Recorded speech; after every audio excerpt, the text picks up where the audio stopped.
we've noticed there is one name that is almost never mentioned in this convention hall. Former President George W. Bush. Neither he nor his father will be here, but his brother, the former governor of Florida, Jeb Bush, stopped by to talk with us not long ago, and I asked about the conspicuous silence about his presidential brother.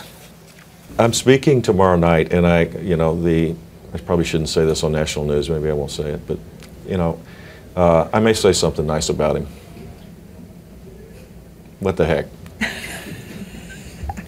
Does it feel a little strange when he's not being mentioned? No, it doesn't. I think he's smart. My brother understands politics pretty well. The president has spent a lot of time and energy around this notion that I can't do anything about it. It's all Bush's fault. Now, we're in year 4 of a presidency. Think back into American history. Think of a president that is blaming his predecessor in the 4th year.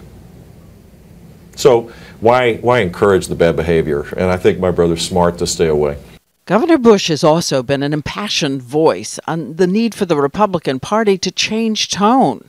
He calls for inclusiveness. And by the way, his wife, the mother of his 3 children, was born in Mexico. You said recently, I quoted here, the conservative cause would be the governing philosophy as far as the eye could see, and that it's doable if we just stop acting stupid. The idea is not a really radical idea or one that's too deep. You need to get 50% of the vote to win.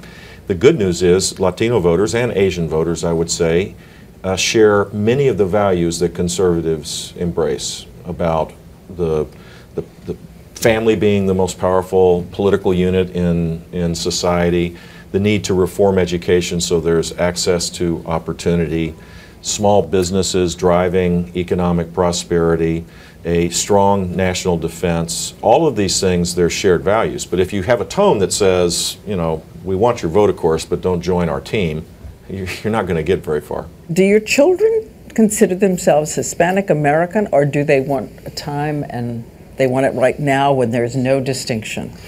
I don't know. I think my children, they're Hispanics on one level, but they're as American as apple pie. I mean, let's face it, their uncle's a president and their grandfather's a president. Now, to make it more complicated, Diane, my granddaughter, her mom is Canadian of Iraqi origin. So when she goes through the census tract, thing, 20 years from now, she'll be a Texan, Mexican, Canadian, Iraqi American. And so in that box, it'll probably be not applicable. And that's the America that we should aspire to. And by the way, if you look closely tomorrow night, Jeb Bush is going to be wearing a tie with little parachutes on it. It's his own tribute to his intrepid dad, who was still parachute jumping into his 80s. And again, tune in tonight, 10 o'clock Eastern. George and I and the whole team will be right here.